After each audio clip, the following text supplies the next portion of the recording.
Welcome, everyone, to the Leading Together podcast, Insights for Delaware's Tomorrow. In each episode, we sit down with the top minds and leaders from across the nation and right here in Delaware to share perspectives in ways that help advance First Aid Educate's mission, which is building capacity, raising awareness, and really elevating school board leadership across our communities. I'm your host, Julia Keller, Executive Director of First Aid Educate, and thanks for joining us.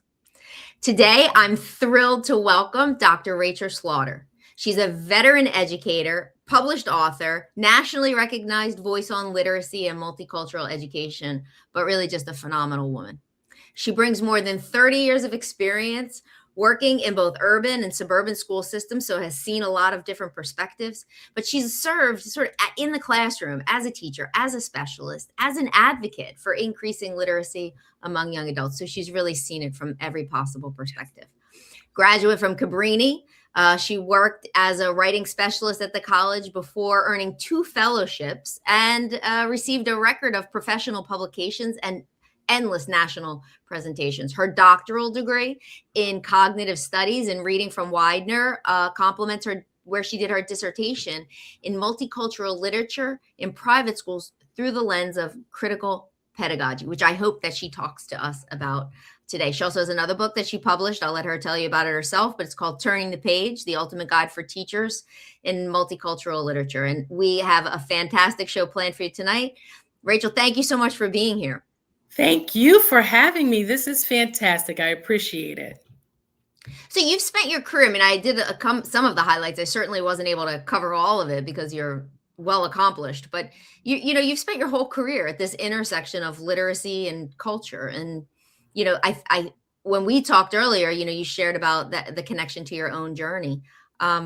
Could we share, let's set the table for the listeners. Sure. I grew up in a print-rich environment. When I was young, reading was everything. And so I am lucky to have grown up in a house that actually had a library in it, right? And so the houses in this town, in my little town of Lansdowne, we used to have libraries in our home instead of family rooms, right? So family rooms are a big thing, but we had wall-to-wall bookshelves in our home. And so being part of a critically thinking family where we read the newspaper twice a day, the Philadelphia Bulletin came out 2 times a day.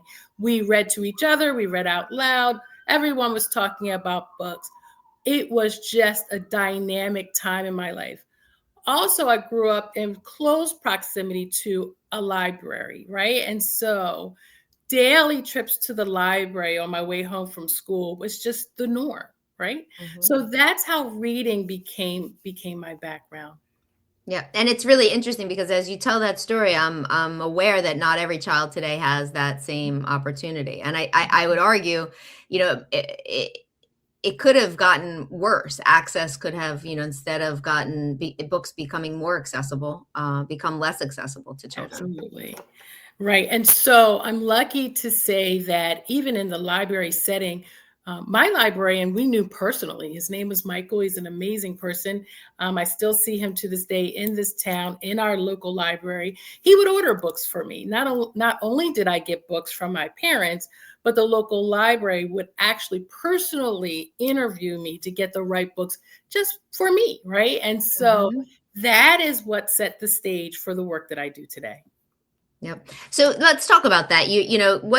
So you have this focus on literacy and multicultural literature. So let's frame what multicultural literature means for the audience. Multicultural literature is literature that reflects the diverse background of various cultures, and it can include a litany of aspects of a person's life. And we're lucky to say that there's literature from all types that reflect all types of backgrounds, right? Especially in this current environment, we have books that reflect African Americans, Native cultures, LGBTQ. So there is not any aspect of this living situation that we're in, anything that we can find ourselves involved in that literature does not reflect. The books that I try to choose for children are mirrors and doors to the world, right? And so they create a connection. I spend a lot of time, especially as a librarian, trying to choose literature that correctly reflects my student body. And each student I need to interview in order to figure out what book connects to him or her personally. What makes it difficult for a student to engage with a text if they don't feel a sense of identification with sort of the main character or the kind of story? Yeah, I think we have to understand that question, we have to go back to how students learn. Right now, they're learning in groups, in classrooms, but really in isolation. Because even though they have a student sit next to them as a fellow colleague, a classmate, they don't know that person's background. As a American culture in classrooms, we do not spend a lot of time talking about culture and cultural norms and festivities that are multicultural. Multicultural education has never been a stepping stone or a cornerstone of our academic environment, right? Mhm. We have had many, many years of monocultural education. And I think that has hindered a lot of students from getting to know each other culturally Hmm. and celebrating the rich tapestry that we are in America.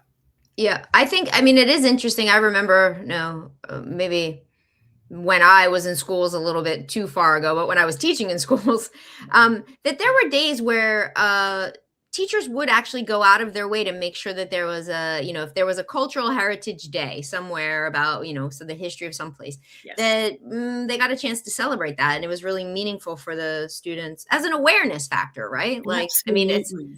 if we can do leprechauns on, you know what I mean? Right. On St. Patrick's Day, then Right. let's look and see what other cultural celebrations would make students feel comfortable and Yeah. seen and heard. Yeah. Absolutely. Yeah. So students are spending more time in school than ever, but it seems that, literacy is a concern across the nation. I know in Delaware, our secretary, who is fantastic, has set, literacy as the goal, third grade literacy, and making sure that students can read. Definitely. Um, what do you think the disconnect is, where we are today, and why has reading become the challenge that it is? There are a lot of voices on this subject, but I want to bring up an aspect that perhaps a lot of voices may not have shared. Many of our teaching professionals are not as literate as they could be. They do not Mm, have a rich literacy background. They have trouble with comprehending information. They have trouble with reading. They do not like reading. So if you have a teacher in front of you, right, who doesn't enjoy reading, and you say, "Hey, what's the last book that you've read? What are you reading?" And they say to children, "Oh, I don't like reading. Oh, ELA is not my thing. Oh, that literature, it just takes up too much of my time." Those mhm. are common answers that you hear from teachers, and it's dismaying because that's the verbiage and that's the attitude and tone that the students pick up. It's the same kind of language we hear around math, right? I I don't was like just gonna say the same thing. Like, you're used to hearing it around that. That's like, okay. Yeah. that. So we as Americans in public education and also private, we need to make sure that we are not pushing on to students illiteracy terms and Uh-huh. terms that say we are not appreciating reading and Right. literacy and how to Uh-huh. comprehend. There should be more emphasis on how to become a literate adult. There Uh-huh. has to be more emphasis on reading more instead of less. And that's just it's going to be a hurdle at this point. So would do programs like, these competitions to read a book, or do they work? I mean, do they really incentivize students? They do, but they incentivize students who are already Mm, excited about mhm, reading, who are mhm. already in the culture of reading, who are already literate students, right? We Right. Mhm. want to go and reach the students who are reading reluctant, um, Uh-huh. semi-illiterate, uh, having trepidations about reading. We want to Mhm. get to the student who doesn't see reading as a hobby, right? Yeah. That's where we want to kind of get our hands dirty and get into the mind of the student who says, I've never read a full book. I Mhm. I don't know where the library is. I don't have a library card. I'm Mhm. not from a print-rich home. We can start there. We can Mhm. start there. I applaud those And other, uh, I applaud those other, programs, though. I do. so it's this concept you just mentioned. Is it a? It's a. You use the term. I'm guessing that it's out there. I was unaware of it. Reading reluctant. Yeah, yeah. So we Yeah. have students who want to read. Um, we have students who love to read, and we have students who are reluctant to read in Mhm. under any arena, under any circumstances. Mhm. I have students who will not come into the library because they're thinking I may force them to read. We're really Mhm. looking for a way to encourage reading, make reading Mhm. fun, make it Mhm. a hobby, make it a pastime. But Mhm. no, we're in this world of digital age now, and it's taking up a lot of their time. The Yeah. phones, the games, anything that distracts them from reading can be a hindrance Yeah. to reading and reading comprehension. Yeah. And one final question on this, because I do want to go to the teacher preparation aspect of all of this. Um, but do you think that the experience of reading a book on your phone or on a digital device versus, the book actually in your hand has had an effect on learners? It has. I think there is not as much comprehension ignition Mm, with reading electronically as it is with a paper book, mm, because the physicality of moving pages and also maybe using your finger as a way to help you stop and mhm, engage with the book is very helpful to your comprehension. mhm, Studies have shown that the electronic version of a book does not ignite your comprehension skills as much mm, as the book. And that's the simplest way to explain it. mhm, At this point, however, we're looking at an increase of digital books in the classroom and a decrease in physical books. mhm, So students are on reading apps, they're reading books online, they're not reading full books, they're reading excerpts because the digital part of it is providing students with excerpts of books or mhm, snippets or synopsis of books. We really want to make sure that students are reading full-fledged books.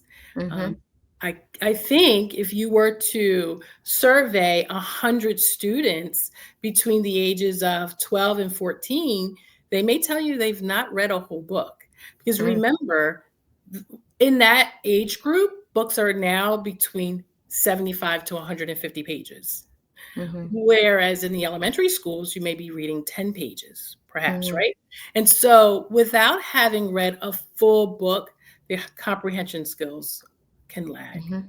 Yeah. Comprehend. It's so both of these things really do bring us to the topic of teacher preparation, because now, I mean, it's almost as if teachers are dealing with a new reality, and the way that we taught teachers before, Yeah. might not work given the advancement of technology and the increasing diversity of the student body.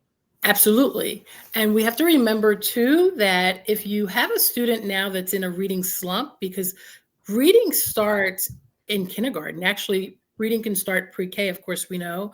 Vocabulary acquisition starts when children are very young, before they even go to kindergarten. I went to Get Set, which is a program that starts before kindergarten, and that was about language, reading, words, sight words, all of that to get me ready for kindergarten. So students are now coming into kindergarten without going to teach to student prep programs like Get Set, who do not know their alphabet, or do not know their sight words, right? And so they're already at a disadvantage when they go into kindergarten. So that's difficult, because now you're looking at what we call um, um, a slump. You can get into a reading slump because you're beyond or behind in your reading comprehension at this point. So Mhm. now we have to hurry up and rush you through 100 sight words for your grade Yeah. level. And so, how would we change teacher preparation programs to sort of help them be more effective, given all of these conditions? I think what teachers are experiencing in their classrooms, prep programs, is the opportunity to understand teaching in the classroom and classroom discipline. They're not focused on multicultural education. The teacher prep programs are not focused on CRP, culturally relevant pedagogy. So we're looking at an opportunity now to create a robust program for teacher prep programs that include the reading reluctant student, how to motivate them, right? Mm-hmm. How to select multicultural literature, how to get students excited about reading, because we know that that is the norm in this country at this time. We need Mm-hmm. to prepare the student, we need to prepare the teacher for the reading reluctant student, because that Mm-hmm. is the norm. That's what we're facing today.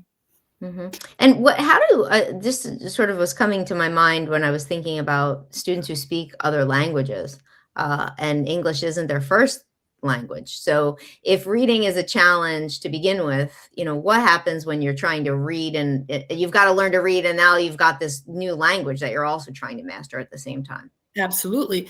And on top of that, you have the cultural norms that the teacher is not familiar with. So English as a second language, ESL programs also need to be revamped. Mm-hmm. We need to look very closely into how we're integrating those students into the regular classroom. Many of those students at this point are isolated, or Mm. they do what's called a pullout group. Oh, right. Sometimes Mm-hmm. there's right. Sometimes there's a push-in group. But how are those students being integrated when they are pushed into the regular classroom? ESL students have a schema, a background, a rich cultural framework that they should be able to imprint onto the classroom like every other student, right? So we need to make sure that we are integrating these students into the classroom and not making them feel like outsiders because they're not able to read Right. and understand what's in front of them. Yeah. So I mean, you've given a beautifully stated and eloquent description of this, and it makes complete sense to me. And I'm wondering, if I put myself in the shoes of that kind of reader, and you gave me a book in some other language, and all of the references in the other language were about another culture, I wouldn't have any base knowledge that I was bringing to decode, right? Because I wouldn't know what's supposed to happen. Like, okay, so mom brought the turkey from the kitchen to the right, like that's Thanksgiving. Okay, that's what happens. But if You're on I the right came from a track. different place, then I don't know and I don't know the word turkey, right? I don't know what she took out, but I have no context because I'm not sure what we're celebrating. So I don't know what we're eating. Listen, it is really something to be studied, because when you think about how students are being almost rejected in classrooms, they're not being included. There's no thought of how did I prepare for the student body in front of me? How Mm-hmm. did I prepare? And students are quite astute Yeah. in terms of understanding teacher preparedness. They Mm-hmm. know when a teacher is not prepared. They know when they're not accepted. They know when they're not included. So what's the first thing that happens? They don't come to school at all. Now you see Mm-hmm. an increase in student dropout rates, Yeah. right? Or truancy. Mm-hmm. All of these things are connected. I feel like there needs to be a true revamping of English language arts and classrooms at large, all of the subject areas really, Mm-hmm. to make sure that they include or understand cultural backgrounds. Yeah. I think too, I mean, it is, I agree with the frame. I think the theory and the principle and the point of view of the academic perspective all make sense. But you Yeah. said something at the top of the show that is sticking with me. That students in class don't get a chance to know each other, and then really if the teacher doesn't know the student, well, then now we've got, two problems. But really, I'm not sure that it's a teacher preparation program that solves the entirety of that problem, because if we just had a norm of, hi, I'm Julia and I'd like to know about you, right? Hi, Rachel, where are you from? Right? If we just stopped and asked people, if we just tried to connect as humans, it doesn't address all of it. I mean, everything you said still stands, right, in terms of from the academic perspective. But I think kind of starting with a human, how do humans connect and what do people like to do? That might get us a little bit down the road.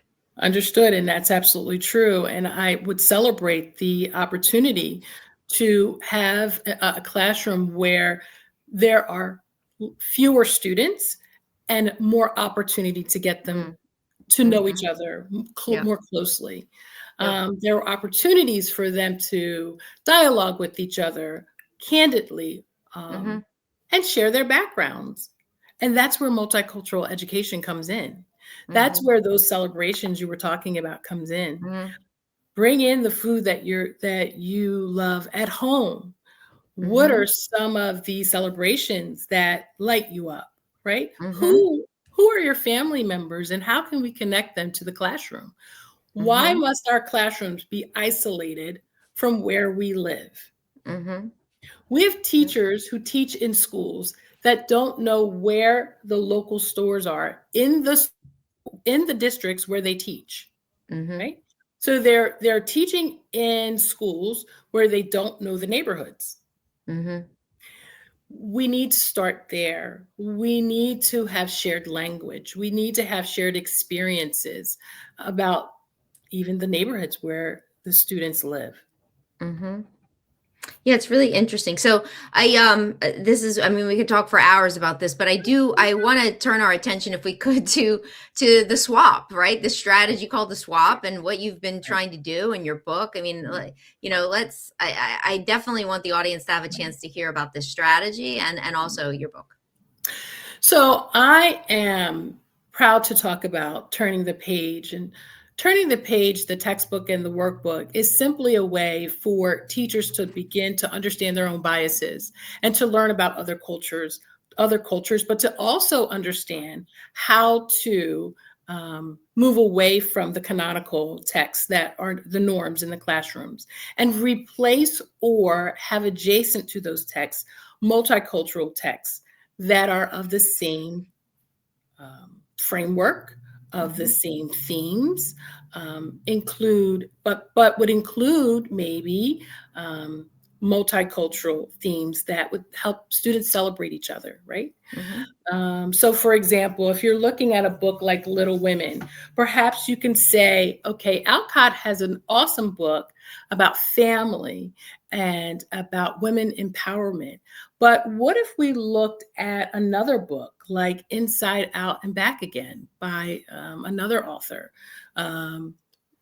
Perhaps we could swap one book for another or make the two books speak to each other so we could figure out what is the common language and how do we connect?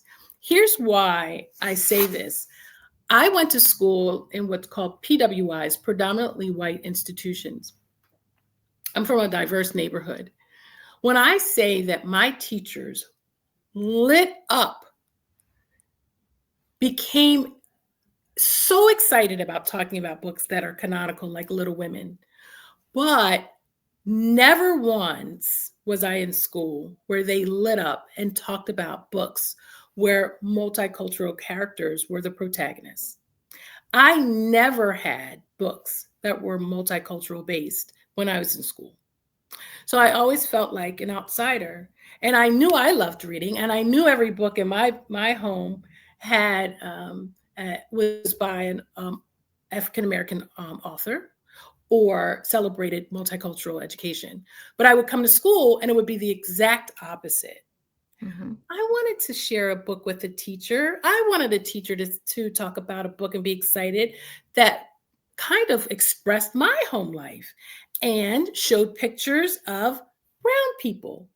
Never once did that happen. It was distressing. It was saddening to me. And it made my school life almost an unwanted environment. Had it not been for the idea that I needed to go to school and wanted to get an education, and that's what my parents wanted, I could have learned at home. My parents were astute in every aspect you could think of. They are academics who wanted us to learn and wanted us to be smart and wanted us to be of the world, I really didn't need to leave the house for that. What was the Yeah, purpose? I think the idea of making sure that students are engaged, that they don't feel disaffected, that they don't feel unseen, it's particularly important when we think about all of the things that could happen Yes. in high school. I mean, it gets, children who don't feel connected or don't feel seen or heard, have, if and when they do start to struggle with something, which life is filled with struggles, Absolutely. they might not have someone to turn to as True. readily, because they're True. not. So I think, you know, I can hear what it was like for you, and I think that we definitely want students to feel connected and seen and heard and valued, and all of Absolutely. that, because it affects their learning. Right. Yeah. And there is a chance to make a change. The teacher prep programs can change. The teacher Hmm. prep programs can include multicultural education in undergraduate studies. There are very few undergrad studies that include multicultural education for teacher prep programs, for I see. pre-teacher jobs, but there are about 5 universities that include multicultural education in their master's programs. Ah, I see. So in Philadelphia, you could look at a place like Kutztown University, where I graduated from in my master's study, that taught me a lot about multicultural education and was a robust program that I learned a Hmm. lot from. And I use most of what I learned on a daily basis, right? Hmm. Other universities need to do the same thing. They have to follow suit if we are to graduate teachers who are prepared for the classroom that's in front of them, right? For the students Yeah. that they see every day. Yep. And so, I mean, this has just been such a wonderful conversation. I have many, many other things that I want to ask, but I want to get this question in. Sure. School boards. What can school boards do? How can school boards engage with this issue? Where can they read more on this? How can they learn? Absolutely. First, school boards can start with reflecting the diversity of where we are in the United States in their school board, right? If Hmm. you look at the school boards in different states, you will see that they are not all diverse. I think that should be mandatory. Diversity, DEI work needs to be reflected in school board selections. They also need to begin to think about, where are they selecting the teachers, from what programs, from what institutions, and are these teachers prepared to teach multicultural texts, even in a classroom that does not seem diverse, right? And because the student's background, we're not sure what ethnicity students are just by looking at them. So Hmm. all teachers need to have a background in multicultural education. That's Hmm. really, really important. On top of that, pushing programs where multicultural education is in the schools and celebrating students on a regular basis, Hmm. not just Black History Month, not just during St. Patrick's Day. Hmm. So there have to be other ways that we can celebrate students' backgrounds, Hmm. and not just on special occasions. It has to be Yeah. part of the primary curriculum.